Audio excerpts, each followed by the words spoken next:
Some of you thought I was having a seizure right there. Just a random question. Now, some of you might be these type of people. And, I don't know if you've ever been to like a swap meet or, a theme park, just anywhere crowded, a fair, doesn't matter.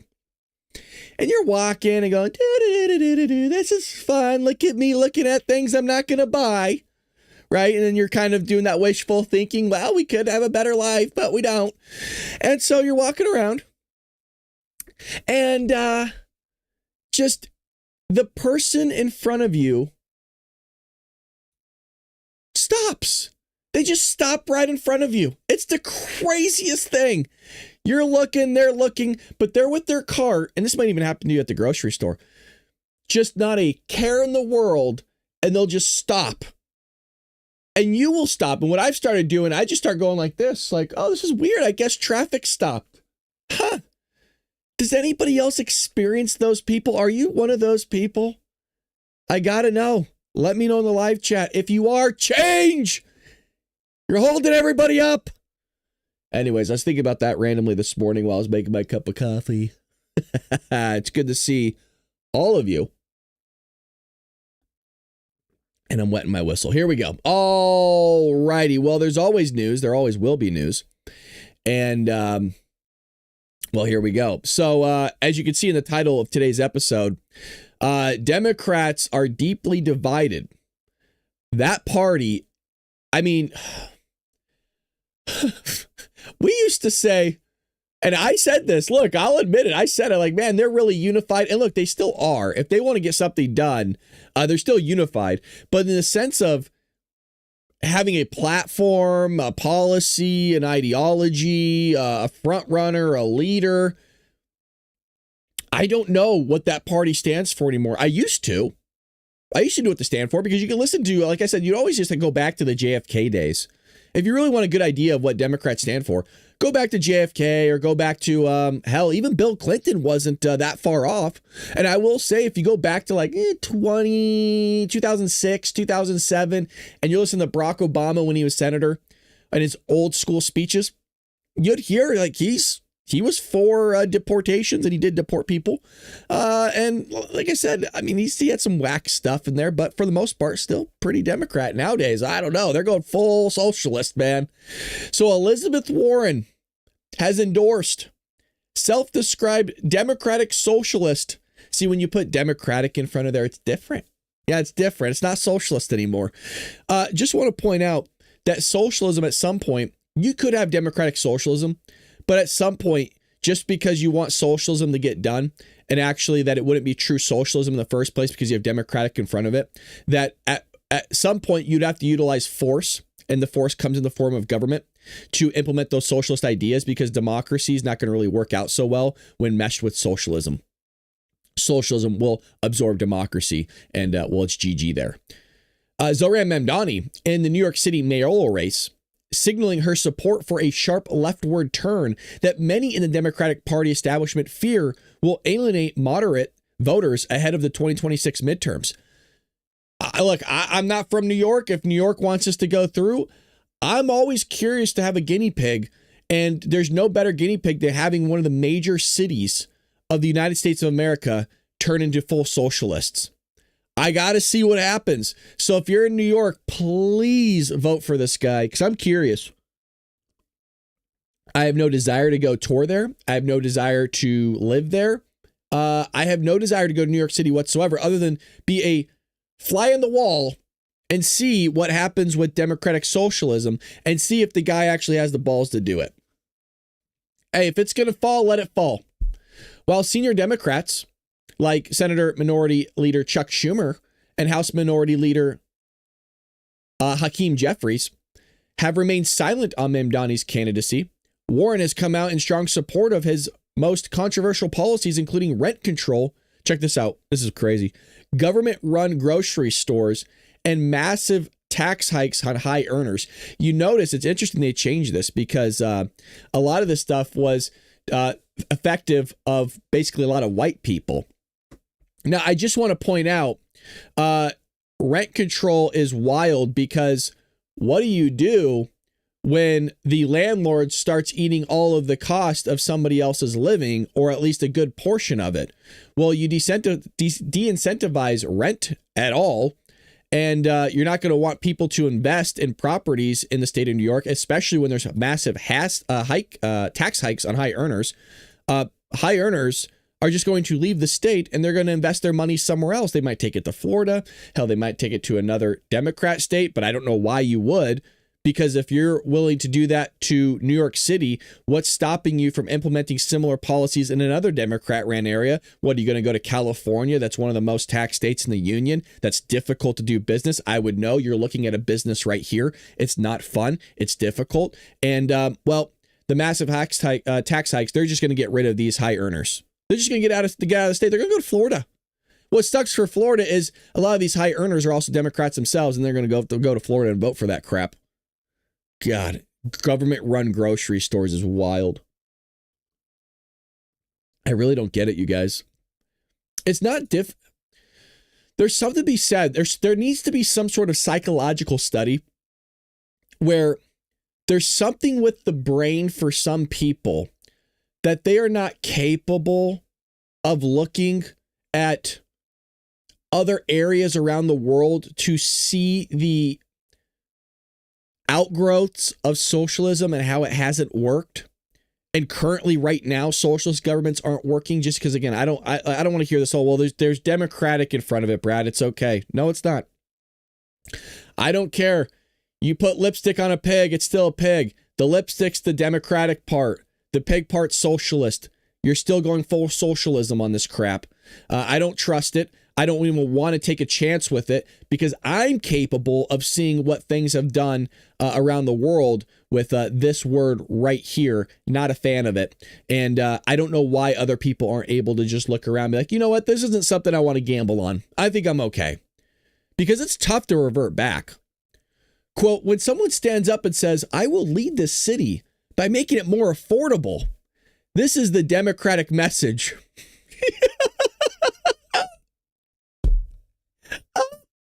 It's too fucking early. Stop it. I can't see. Jesus Christ, man. Warren said on the campaign trail, her stance has drawn criticism, with Obama's Treasury Secretary Jack Lew warning that Mamdani's proposed tax hikes will drive businesses out of New York. Yeah. No shit. Of course people are going to be running out of there left and right. Oh. See, it's, you know who gets hurt the most? It's actually really low income earners. And that's mostly for anything that has to do with taxes. The reason why is because the vast majority of taxes in the United States, by the way, are paid by, like, I'm going to be generous, the top 25%. It's way lower than that, by the way. It's like the top 10% are paying basically almost all net tax in the United States.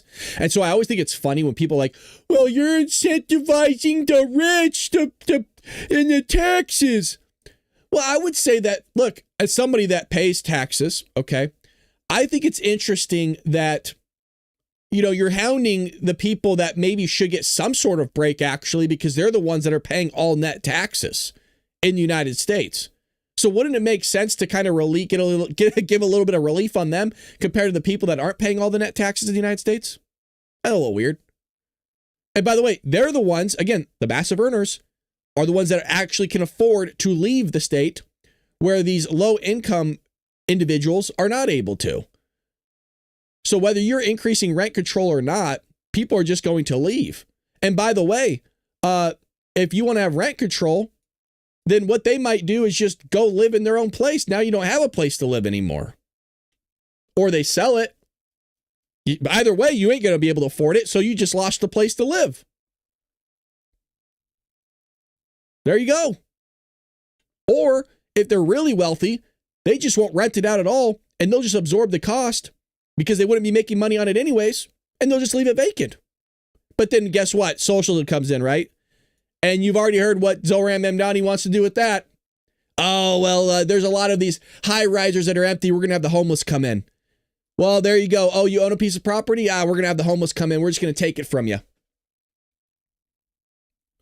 So now the people of the Democrat side be like, oh, that's outlandish. He would never do something like that. That's so undemocratic of him.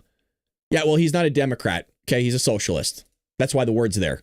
Okay, that's why it's there. Why use it in the first place if he's not a socialist? The divide highlights a larger struggle within the party. Younger far-left figures, Texas Congresswoman Jasmine Crockett, are gaining prominence with extreme rhetoric, such as calling Donald Trump a piece of bleep, like dog poop, S-H-I-T, and claiming that the Supreme Court is complicit in his actions. Okay, whatever somebody doesn't go somebody's way, all of a sudden they're complicit. Give me a break. The only person I think is complicit, truthfully, in the entire Supreme Court is, Ketanji Brown Jackson. That lady's so far off the reservation, man. Her head is so far gone. She usually, I should say usually, the Supreme Court's actually usually in line. Believe it or not, a lot of their rulings are actually pretty spot on. She has come out with some wacko stuff, man. Wacko. This embrace of the far left comes as the Democrat Party's popularity has hit a record low. Oh, they are low. Because if you're going to stand for something, you need to make it clear to the American people what it is that you actually stand for. For me, for example, this is important. Imaging, you guys. Imaging is very important. The Democrats are out there legitimately screaming on the House floor. They're screaming on the Senate floor. When I say legitimately, I mean like they are literally on their hands and knees screaming at everything. You have, what's that guy's name? Oh, God. Let me pull up a clip here really quick. Cory Booker. Just the other day he was yelling. I mean, this is people are tired of it. The Democratic Party needs a wake-up call. I see law firms bending a knee to this president, not caring about the larger principles, that those free speech rights, that you could take on any client. Why are you bending the knee? I see universities that should be bastions of free speech bending at the knee to this president. I see businesses taking late-night talk show hosts off the air because they dare to insult a president. I see people who want this. I think people are tired, man. I really do, and especially Democrats.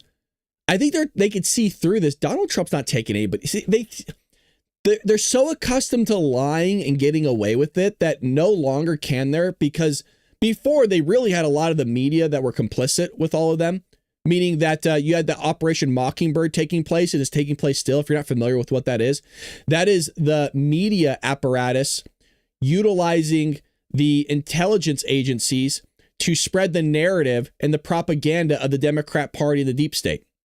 By the way, it's a real thing. Operation Mockingbird. It's still going on, by the way. They're vocal about it.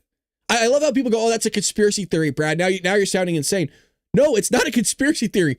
You could literally go look it up yourself. And by the way, the government themselves have acknowledged that. Tulsi Gabbard has come out and actually said it. It is real. But by him saying, oh, well, Donald Trump's getting late night talk show host off the air. No, he's not. When you are losing $40 million, that's not Donald Trump. That's people not tuning in. If you got a problem with it, Corey, why don't you watch the guy? Why don't you get all your friends and family to sit down every single night, turn on the TV, and watch that dodo bird spew a bunch of nonsense that's not even funny? It's cringy, if anything, and nobody wants to watch that going to bed. It's crap TV. But you screaming into our faces all the time, it's like, settle down, you weirdo. God. So they haven't gotten together whatsoever. They haven't figured out, and there's no image. Like here, you know what you're getting from the branding to the image to the way I talk to what I produce to what I do. You know, we do rants every now and then because you guys like it. But from the hat, right, to the beard, this is to the red, white, and blue. Like you get what you see. Like you know what you're getting yourself into, from the logo to the handgun to the mic to the. I mean, everything that's built around the Bold Brad Show speaks for, oh, I know what this branding is. I know what this guy's all about. I get it. Hopefully you do right off the get-go, even from his website with the American flag waving and all that stuff. Like, hopefully you get like, this is pure Americana, baby. You don't get that with Democrats. Again, you're like, are they socialist? Are they communist? Are they Democrat? Are they, I don't know what they are. That's a big problem. And people can't get behind that because they don't know what the hell you stand for.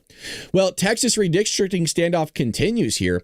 The political standoff in Texas continues as Democratic lawmakers remain out of state to block a Republican redistricting plan. We covered this yesterday. While blue state governors are now threatening to gerrymander their own maps in retaliation.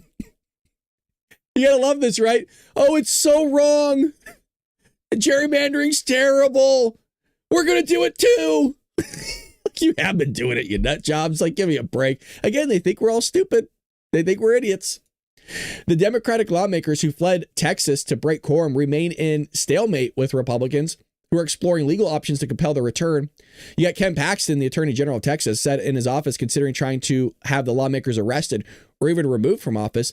The lawmakers face a $500 a day fine for breaking quorum. My question is that if somebody offers to pay this, is that not a bribe or something? Is there no legal precedence around this? Just curious. Because, they're the ones that should have to pay this, not somebody else going, oh, like some wealthy dude, right? I'll take care of it for you. Don't worry. Just send me the check. We'll see here. The fight has escalated to the national level with Democratic governors threatening to retaliate. Mind you, even if you do gerrymander, we'll see what the Supreme Court says, because that might just completely cripple a lot of what Democrats are doing. I would be shocked if the Supreme Court allows what the Democrats are doing in terms of along racial lines. I'd be shocked, man. I don't think that's right. Race shouldn't have anything to do with anything. And by the way, Donald Trump got a lot of the black vote and a lot of the Hispanic vote. See, the media keep lying as if, oh, we don't know what exactly is going on. We do know. And we know that a lot of Hispanic, a lot of Mexicans, Latinos, blacks, a lot of people of color, we'll call it, they love Trump. And the media don't want to admit it because they have an agenda.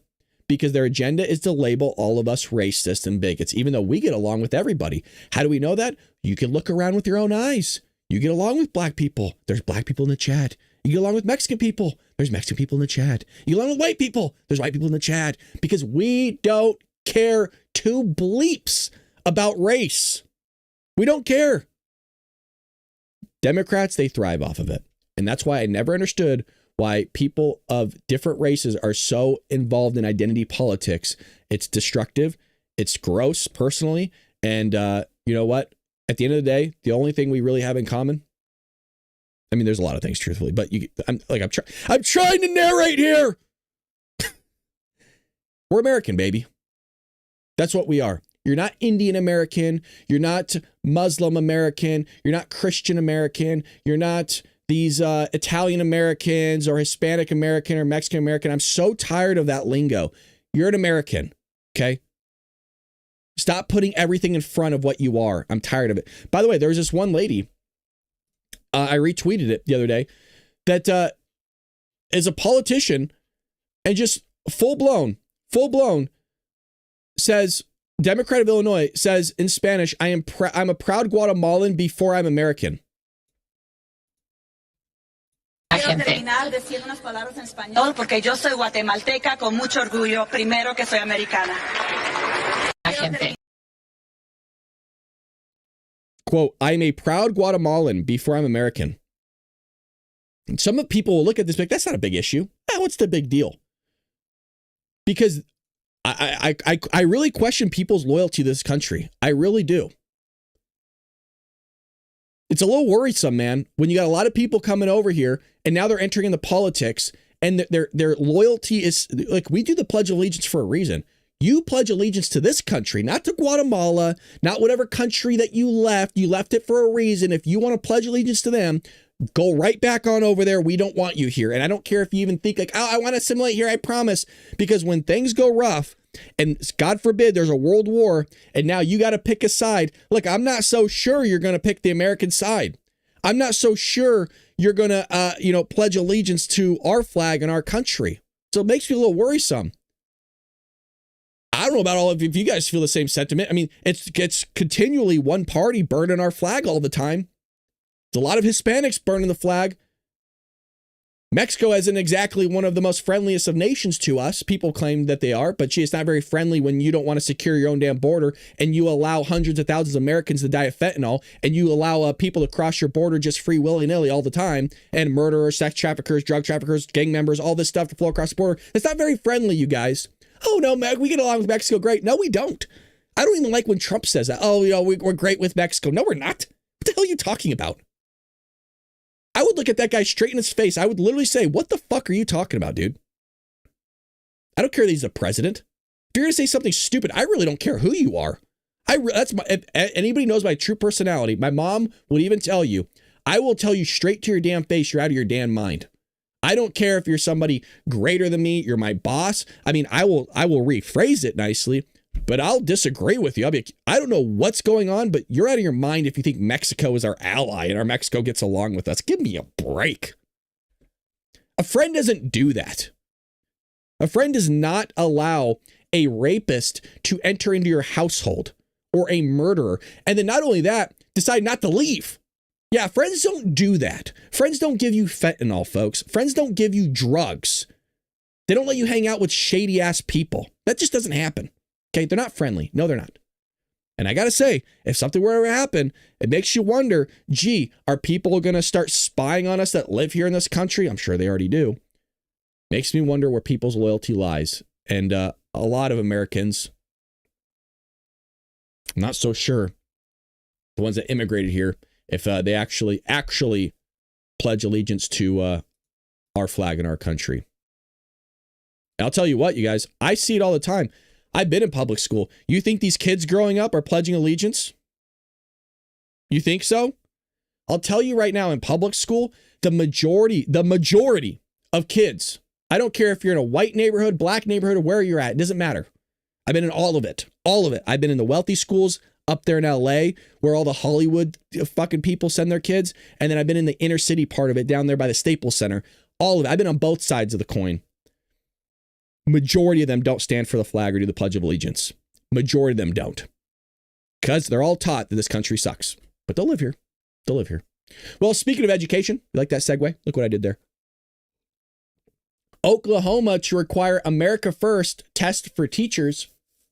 Oklahoma is now required teachers moving from liberal states like California to pass an America First test to ensure they do not bring woke ideology into the state's classrooms. I will point out that that's not going to stop it. It will make it and create another roadblock for somebody, but it's not going to stop somebody. Just because somebody passes a test doesn't mean they'll change their ideology. They do this in other countries as well. This isn't the only thing that they'll do. It's kind of like that idea that we've seen in the past, and forgive me, I don't have like a specific historical context. You could definitely look one up. But it's kind of like that idea of, some of these people in different Middle Eastern countries having you as a Christian, get rid of your Christianhood and start following the faith of said something else. Oh, well, you need to pledge this on camera or you need to do a piece of paper. They try to indoctrinate you and do all these things. Look, I think you should be indoctrinated in America First ideology, but it doesn't mean somebody's going to change. So starting this school year, teachers who moved to Oklahoma, like myself, from states like California, Maine, and New York, will be required to pass a test, to prove they align with Oklahoma's curriculum standards. Oklahoma Superintendent of Public Instruction, Ryan Walters, told Morning Wire that the test was created in response to the insanity coming out of California. Totally get it. I live here. Yes, there you go. Dizzy said Trojan horse. See, Dizzy gets it. Wrote an entire book on it. If you're new here, we wrote a book called Trojan Horse, How the Left is Destroying America. Links in the description. Buy yourself a copy. Such as requirements to teach 27 genders. Yeah, so a lot of people don't realize this. In the state of California, teachers are required to teach some of this woke ideology. And it was funny because I was in a TikTok debate, and many people on TikTok don't know that I'm an educator. They just see a guy here and espousing conservative Republican views. And because they're so used to the education system being dominated by these lefties and these progressives, that when I come on, they're like, oh, okay. And so they were telling me that critical race theory is not being taught in the classroom. And I told them, I said, I specifically have seen it with my own eyes. And they go, oh, well, where have you seen it? Right? Because people never are able to actually give the name of said something that they've seen, right? Because it's usually just a bunch of BS. So I literally, very rarely do I actually give the names of the schools. I rattled off 3 of them. And they're like, oh, and then they go, oh, well, that's not happening. Well, then why'd you ask me in the first place? Why'd you ask me where have I seen it? If when I tell you where I have seen it and I gave you the actual name of the schools themselves, why even bother asking me in the first place if you're not going to believe me? And then I go on and say, I've actually seen it. They go, oh, well, it's not being taught. I go, well, it is. And they go, oh, well, show me online where the curriculum's at. I go, why would I show you online where the curriculum's at? Oh, well, you're mandated to post your curriculum online. I was like, no, you're not. They go, well, how do you know that? I go, because I'm a teacher. My master's degree is literally in teaching. I have a master's of arts in teaching, meaning I know all the theories, how the brain works, how people have learned for thousands of years, how to help somebody learn. I know all the different strategies. I know how to help every single student in my room based on their different learning differentiation that they have. I've learned it and studied it. So when people go, well, I can't learn something, that's why I get so frustrated, because that's my job, to help somebody learn. My whole job is to help people learn. And so when I tell them these things, then finally they start shutting up after a while because they realize, oh, the guy might know what he's talking about. And I tell them it's not in the curriculum, but you can inject your ideology with critical race theory into the curriculum of whatever you're teaching. And I gave them the example of 2 + 2 = 5. And they go, oh, well, and then even, no joke, I had the conservatives and Republicans on the panel start fighting me on it. So I basically was fighting Republicans and Democrats, progressives and conservatives all at the same time against me. And so it wasn't them that had to show the proof. It was me that had to show the proof. I pulled it up within, I think, 1 minute, about 6 different articles that talked about 2 + 2 = 5, which is critical race theory, because critical race theory is the idea that there's certain ideologies that disproportionately affect people of different races and ethnicities. And because it disproportionately affects people with different races and ethnicities, it inherently is racist. So for the idea that 2 + 2 = 5 and 2 + 2 doesn't equal 4 is because if, say, for example, the one that they utilize a lot often is when black people can't get it right, you're disproportionately affecting black people and you're helping Asians and white people. Well, because you're disproportionately affecting black people, you have to give them an opportunity to elevate said grade level or equality within the classroom. And so you have to allow them to get the answer wrong. And as long as they gave you an answer in the first place, you have to accept that answer, and that answer is going to be correct. Now, for them, that's crazy, even for them, but you have to explain it to them and show them the proof. So I showed them the proof, and then they all shut up after that. So it's crazy. The pass-fail written test is being developed by PragerU and organizations also in partnership with the Daily Wire. According to Walters, it will cover the biological difference between men and women, as well as the understanding of the Constitution, Declaration of Independence, and American exceptionalism. I don't think it's going to be that hard of a test. Can't be that difficult if this is what you're going to be talking about here. Probably do it blindfolded. The move is part of Walters' broader effort to bring free market principles to the classroom. He noted that Oklahoma is actively recruiting the top 10% of teachers in the country and has implemented a merit pay system with over 1,000 teachers now on track to make $100,000 a year. Whoa!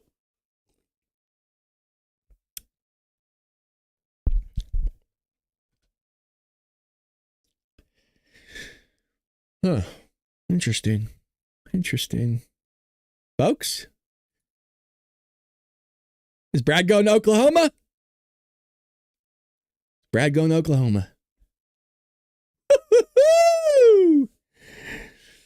teasing. I'm a California boy.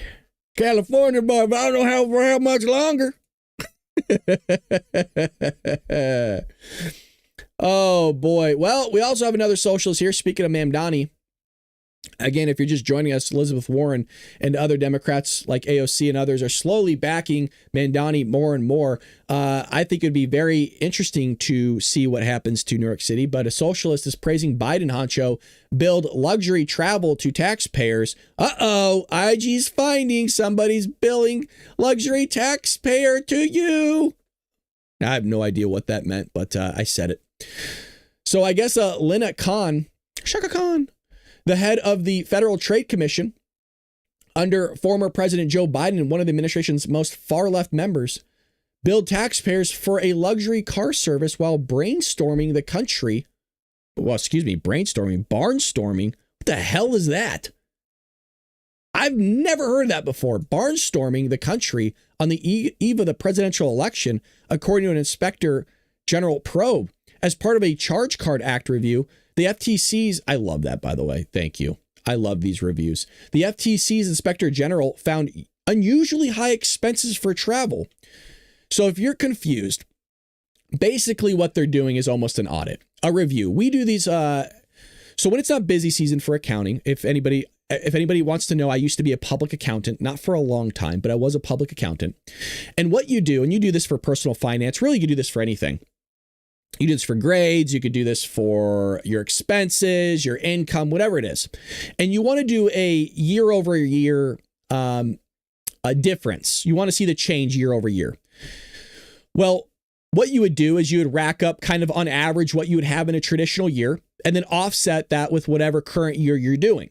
And then what you could do is in Excel, you could just create a differential of, dollar amount. I like to do percentages because it's just a lot easier to visually see percentages.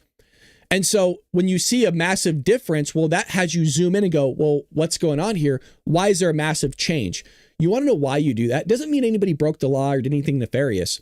It raises questions because when something is unusual and you see a massive difference in that, that should perk up your ears and go, well, what happened?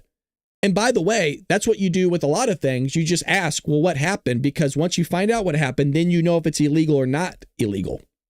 So that's how they caught it. And by the way, that's how the IRS sometimes catches you guys when you're trying to do your tax returns is they'll catch that when there's an unusually high write-off compared to somebody else in that same field. It doesn't mean you did anything wrong. Maybe it's legit, but you're gonna have to show the receipts for it.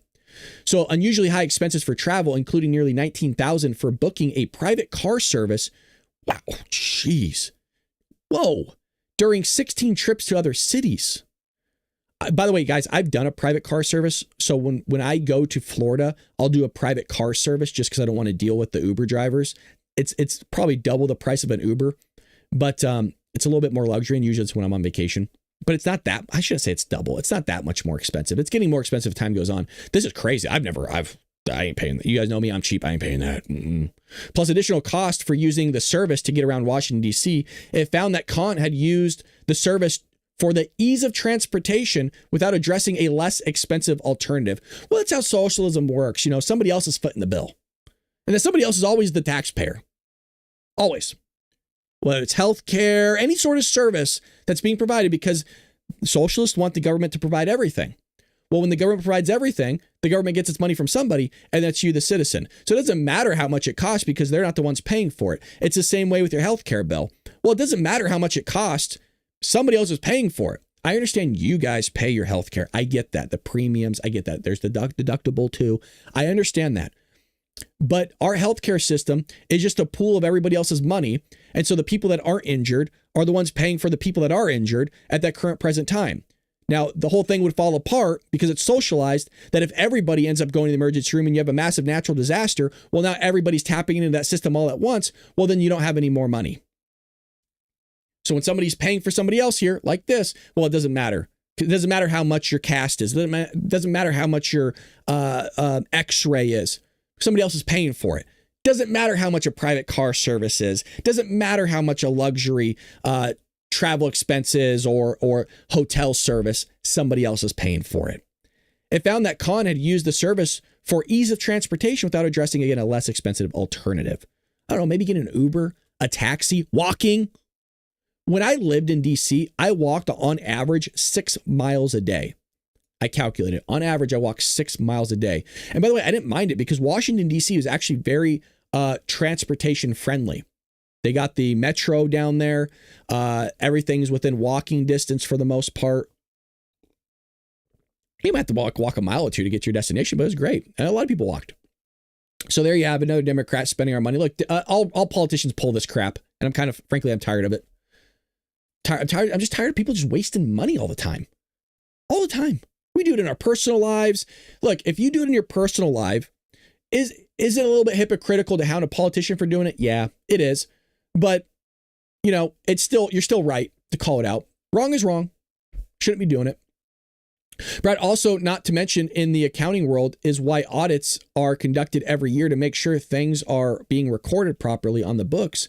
We just have a bank audit and passed. Well, one, congratulations for passing. That's always good. And second, you're absolutely correct. We are the police of the financial world is what I like to call it. I guess we're the investigators of the financial world. But audits are important, and so are reviews. And so, again, when it's not busy season, for example, when you're not doing audits, you have your own busy season. You usually do what's called reviews and compilations. And so a lot of companies will also hire you to review their books. You'll do that differential for them. For example, if your revenue is, if you have a certain, you look at their revenue, if you can see all their businesses, right? The businesses that they do business with. And if they're anywhere about 10% or more, like if a specific business is 10% or more, you would want to highlight that during the review or compilation for that client, because that will highlight a significant portion of their revenue. And if you lose business with that person, well, you just lost 10% or more of your business, which is a massive kick in the groin. Let me tell you.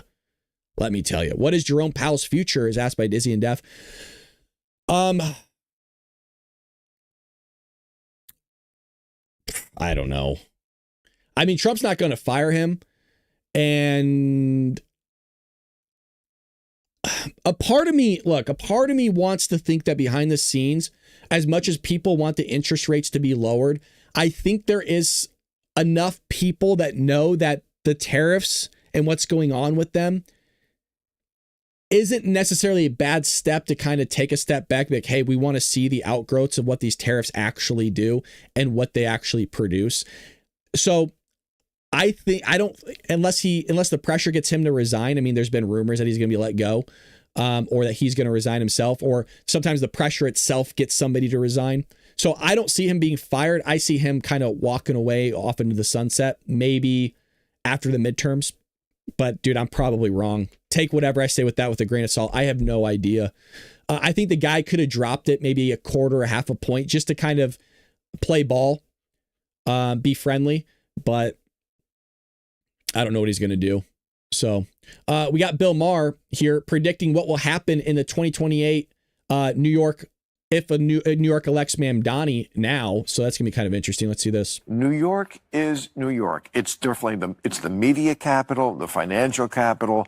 It is a bellwether like no other city is in this country. So don't tell me that who the mayor of New York is doesn't matter. Let me play devil's advocate for a second. Do you think, let's say, on the seize the means of production, do you think that the mayor, that one person, if he is a democratic socialist, do you think that he would have the power and influence to be able to, like, usher in socialism? He definitely has the power and influence to elect J.D. Vance or whoever is the Republican candidate next time.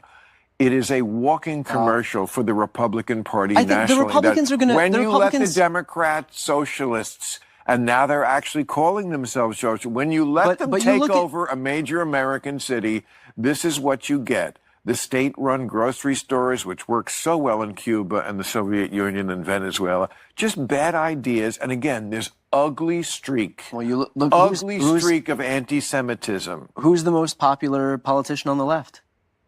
AOC? I don't know. One of, but who's Bernie? Bernie is Bernie is. I mean, he's not a capitalist. Bernie Sanders is the most popular person on the left. I'm not so sure about that. Oh no, he's not, and he's also not president. He's not. But never would be. But neither is Mamdani. No, but he will. Trust me, he will be featured in the campaign commercials. But they're going to feature people. They boogeyman everybody. Yeah, but you don't have to boogeyman him. He does it to himself. But they'll do it regardless. Nancy Pelosi, Hillary Clinton, Gavin Newsom. Yeah, but they make anybody into boogeyman. I think it was just have more weight when it's real. I mean, when you can really show it. What you're seeing from this individual, and it's actually a very scary thing when you do this, is you try to reason your way and rationalize your way when something is bad to making it being good. And this is what this person is doing. You want to know what the answer is?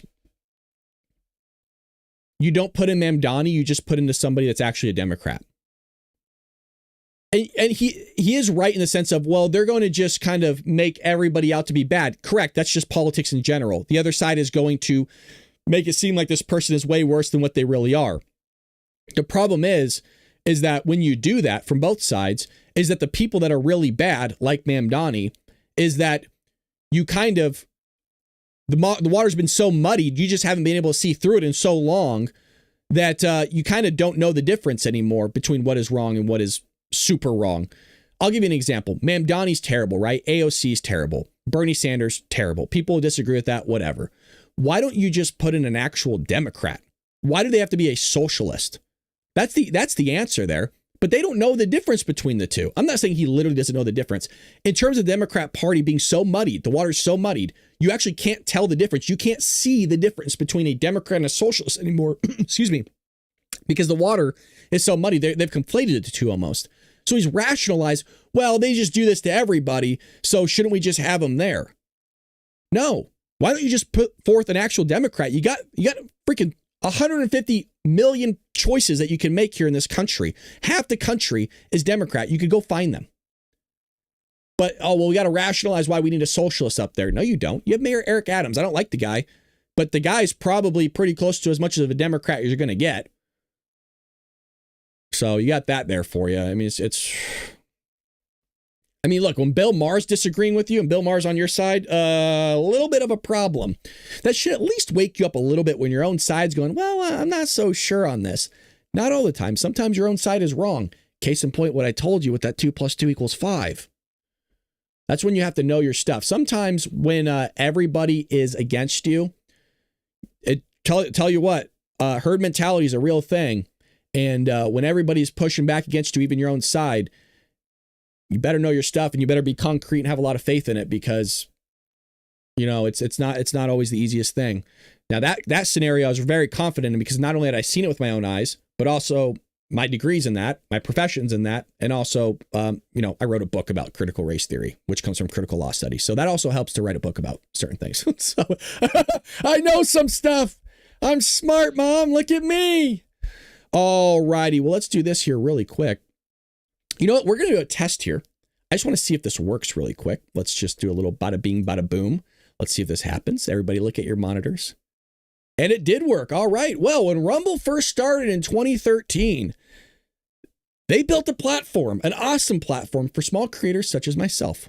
They didn't censor or have biases. They felt and treated everybody fairly and treated all creators equally.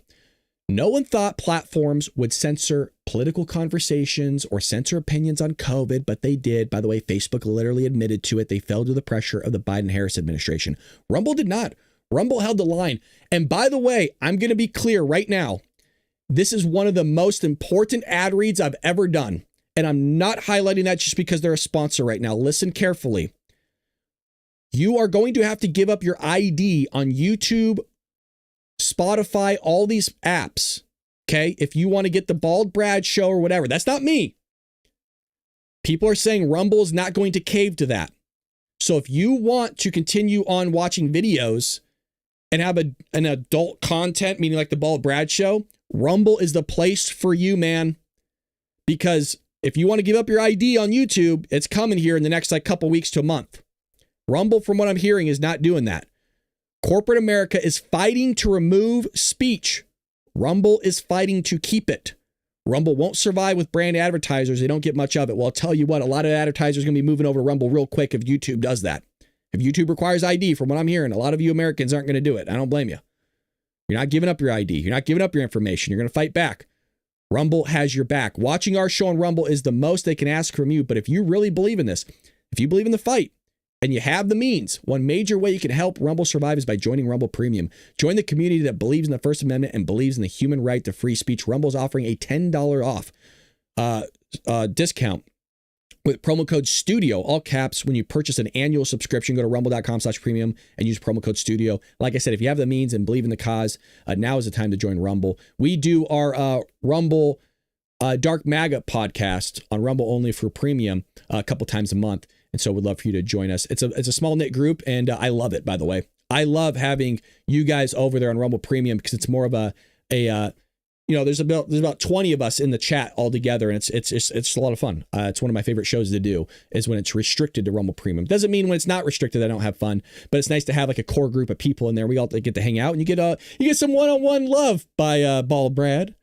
But I appreciate that. My teenage son loves YouTube and doesn't have an ID. Well, say goodbye to YouTube, basically. Unless you, by the way, I think it's law or something like that. So if I don't know if you'd be held liable if say you utilized, I don't know if you'd be liable if you gave your kid your ID and said, don't worry, hop on YouTube. I don't know how that would work. I don't know. But it's happening. Oh, it's happening. Matter of fact, let's see if there's any updates on that of when it's going into effect. So because that affects all of us, and we didn't spend a lot of time on it yesterday. And I don't know if you guys looked it up at all of what is happening with that. So what is going on with proving ID for YouTube, Spotify, etc. So let's see if we can get some information. Angel says no ID, no access. Correct. All righty. So Spotify, and this is all for United Kingdom. I want to see what we got going on here for the United States. Now, this is going to affect viewership globally regardless, right? Because if you have certain countries that are going to do this, I don't know how their cultures are and how accepting they're going to be of this, where you have to give up your ID. Okay, so let me get this to go. Just, I want just for the United States, excuse me. And forgive me for kind of deviating here really quick. We do have other news to cover, but I think this is important because this is happening really, really quick. All righty. So YouTube is going to begin rolling out an AI-based age estimation in the United States starting August 13th. So what is that, next week? To identify users under age 18, regardless of the birth date or the Google account. The system analyzes your activity, video searches, viewing history to infer age. Okay. Now, will it get it wrong? Sure. But it's kind of like that idea of if there's an anomaly, it's going to kind of trigger it because older people tend to watch certain things. Younger people tend to watch certain things. And look, I'll be honest, YouTube has a lot of freaking data, man. A lot of data. And I would say their margin of error is going to be pretty small. They got over a decade of billions of, I would say trillions probably, of transactions, not monetary transactions, just transactions of different people doing different things based on their age that has been filed in there already. I think they're going to be able to do it pretty well. The process, so signed in users flagged as under 18 face restrictions limit access to age-restricted content, reduce personalized ads, and enable digital well-being tools. Users override incorrect flags by submitting a government-issued ID, credit card, or selfie for verification. I've seen this selfie for verification before on some apps. They'll have to do like a peace sign or whatever, and then they'll verify you based on what your face looks like. You're kind of screwed though if you do that selfie verification. If you're somebody that looks young, like myself, but if you're old, right, like me, you got gray in your beard, you're bald. Look, there's not going to be an 18-year-old necessarily walking around bald, so I'm pretty good. This aligns with efforts to make YouTube safer for minors, building on features like YouTube Kids and supervised accounts. There is some truth to that, but somebody made a really great point that, a lot of these marketing firms are paying up the wazoo for all this marketing, but it's not actually going to their base. For example, let's say, hey, you know what? I want to hit like our Bald Brad show. It's basically 35 and older is most of our where most of our viewership is at. And so we have an older audience, which is great because older audiences are the ones that would spend money because they have money to spend. Whereas if you're 18 years old, you don't exactly have cashola to spend yourself. You have to go to your parents. So they say, hey, I want to advertise on the Bald Brad show, do those intermittent ads or whatever. And I know his show is about 30 and older. So I want to cater my product to that because my product was literally created for 30 and older. Well, when you have people that are say 18 to 25 that are watching the show, but it thinks that they're 30, well, that's a problem because now these marketing firms have paid all this money for an audience that's not even applicable to what they're trying to sell. So the theory is that a lot of this too has to do with what marketing is. And when you have more information, well, more information is targeted. More targeted information means more moolah. More moolah means, well, more moolah. So now Spotify, no mandated age verification. So that was a YouTube, by the way. That was YouTube, and that's rolling out next week. UK, unlike the UK, Spotify in the US does not currently require age verification for accessing explicit content like 18 plus music videos or podcasts. Potential future changes for kids' online safety. What you're gonna have to do on Spotify is going to rely on users self-reporting their age during account creation. Explicit content is flagged, but access isn't restricted by mandatory ID checks in the US yet. So we'll see what comes of that. But YouTube looks like you're going to have to do something in some way, shape, or form. Now, if you don't feel comfortable giving your ID, the question is, are you going to feel comfortable doing a selfie? I think a lot more people are going to feel comfortable doing a selfie only because that conversation of, well, they're going to have my information, I don't want them to have my image. We were all on MySpace. Some of you guys are on LinkedIn or Instagram, or like, what do you mean they're going to, oh my God, they're going to have my image. Some of you have your image in your profile picture right now.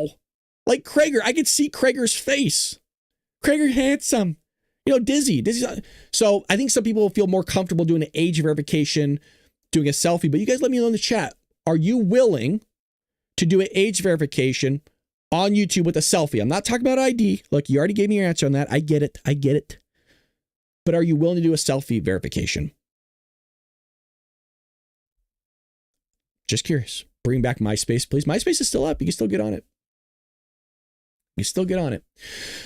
Alrighty, we'll do a couple things. I do have a hard out at 7. I have to go to the dentist. Everything is fine. I promise. I have a teeth cleaning. We got to clean these freaking yellow teeth. Actually, not as yellow as they look in the screen. Jesus. Oh my God. I promise. It's the lighting. Jesus. Alrighty, let's see what we have here. So we're saying yes. Steve says nope. Oh, thanks, Pat, for becoming a member for 11 months. I have been here longer than 11 months. You've been here longer for 11 months, but remember, Pat, the membership, I think, only keeps track of how long you're actually a member for. Because there are times, right? I remember us talking about this. There were times of like the membership stopped. And then you're like, oh, will I get my badge back? And I said, yeah, I'll give you your badge back. It just kind of continues to how long you've been a member of the Bald Brad Army. I think that's my guess, but it sounds about right, actually, to me. So you've been a member for a long time, but I think those gaps, you know what I mean? That's my guess. All righty. Let's see what else we have here in the news. This was something that took place not too long ago. It's a continuation of what's going on in Texas, but a little bit more information. So Greg Abbott asked the Supreme Court on Tuesday to remove Democrat House Caucus Chair from office, which was pretty crazy. So this is, again, a continuation of what's going on, along with 50 other Democratic lawmakers. So he's not just trying to remove the Democrat House Caucus Chair. This dude's trying to remove all Democrats. The 50 that I think left, the lawmakers, that left the state to block the vote. So Wu and other Democrats fled Texas on Sunday, which we already know. What is at stake here? Nothing less than the future of Texas. If a small fraction of lawmakers choose to run out of the clock today, they could do so for any and every regular or special session, potentially bankrupting the state in an attempt to get their way. There is truth to that, by the way. That means that every state budget could be held hostage until the whims of a small fraction of legislatures is satisfied. That's a problem. If representatives are free not to show up whenever they choose, then Texans simply do not have a representative government. Correct. In fact, they don't have a functioning government at all. This court should make clear that a legislature does not wish to perform his duties will be stripped of them. And I think a lot of people agree with this. Again, I always say, if something is not applicable to you, why should it? Now, this is only in this situation because it doesn't go linear for everything, I'll admit. But you have to show up to your job. You don't just get to walk off the job and go to a different state and look at your employer and go, well, what are you going to do about it? But they get to do this with us. And again, if they're in the position of representing you, Well, you're not being represented. So I think, by the way, if you're not going to show up, they should still be able to do whatever they want to do. That's bleep on, that's shit on your ass, man. So if you vote for a representative that's not going to do their job, that should be shit on your ass for voting in a representative that's not going to represent you in whatever thing. So I think the vote should still happen. If you're not going to be there, that's you, man. That's on you. That don't on anybody else. And by the way, that goes for Republicans. If Republicans are going to flee the state or whatever, and the Democrats are still going to do a vote, more power to the Democrats for doing a vote. They don't want the ones that fled. Now, in this case, obviously it's flipped. The Republicans are there. The Democrats are the ones that left out. So we'll see. Now, this answers my question here, though. The suit argues that leaving a constitutionally mandated session constitutes as a forfeiture of office, and that soliciting donations to cover cover the $500 daily fee legislatures faces for missing the session is bribery. So they think it's bribery as well. We will see.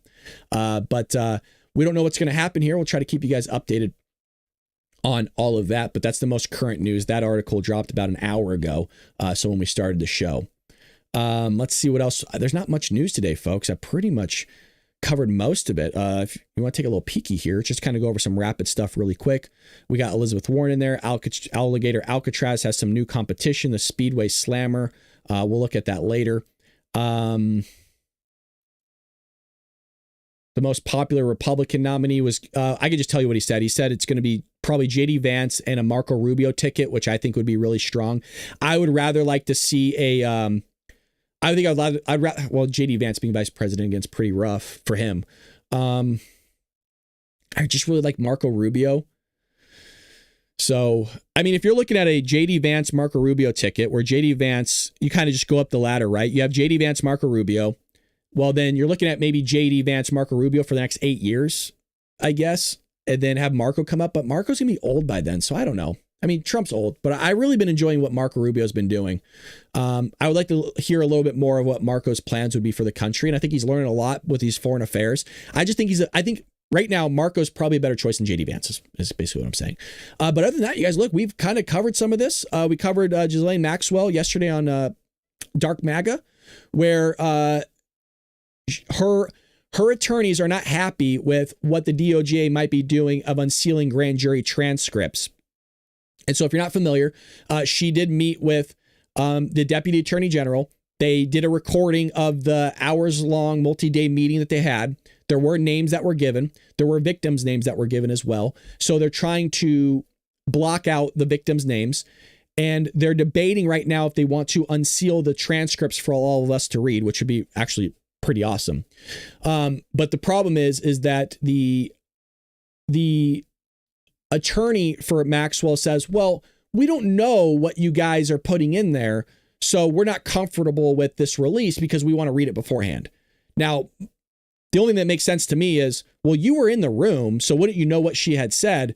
So the part that only makes sense to me is maybe they believe that the DOJ or the Trump administration is doing something nefarious by adding in a bunch of stuff that she said that she didn't actually say in the first place. You know, I mean, can you blame him for having that theory? Because look what the freaking Obama administration did with Trump. Fabricated documents, made stuff up, by the way, used tabloid magazine stuff, which would be the Christopher Steele dossier, the Steele dossier. I can't blame him for having that thinking, if that is. By the way, there's no actual thinking that I've heard from that. That's just my own, not opinion, my own conspiracy theory, maybe is what we'll call it. That's maybe what he's thinking. Hell, I don't know. He didn't say. It'd be nice if people could say what they're thinking a little bit more. You know what I mean? That way we don't have to freaking interpret all this crap all the time. But other than that, man, that's really it. Again, let's hope that no news is good news. Trump is going to establish a task force. I kind of like this. Let me just talk about this really quick, just really, really fast. He basically took the power from Gavin Newsom. So Trump himself is going to lead the task force for one of the Olympic committees. I absolutely love this. The reason why is because it basically strips Gavin Newsom from him having the power over everything. I absolutely love this. Is Donald Trump giving the middle finger to Gavin Newsom. And I'll tell you what, you're already starting to see a lot of the homeless being cleared out of LA right now.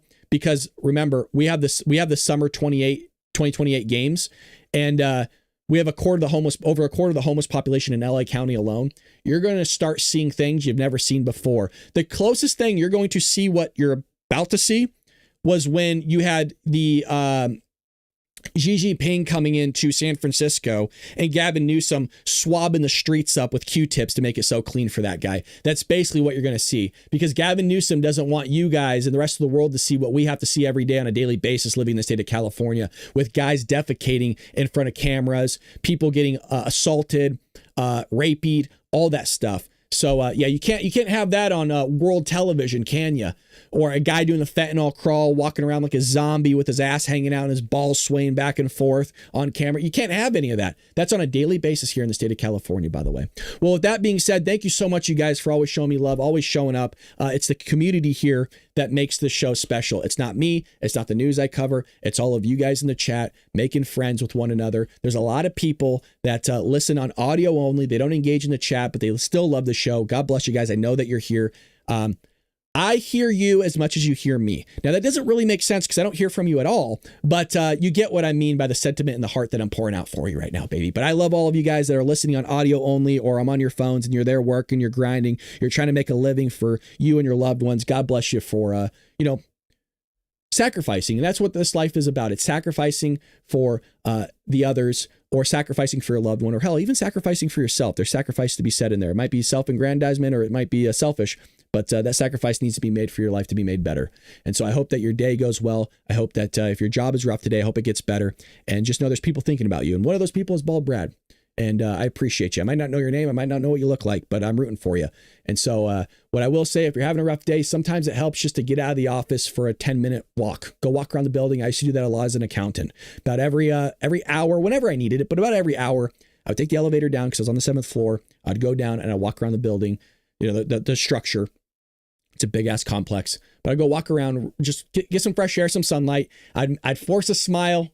Like that, because that it releases things, and that made my day a little bit better. Listen to some music and all those things. We all go through some shit, we all go through something. So I want you to know there's people here that care about you, and I'm one of them.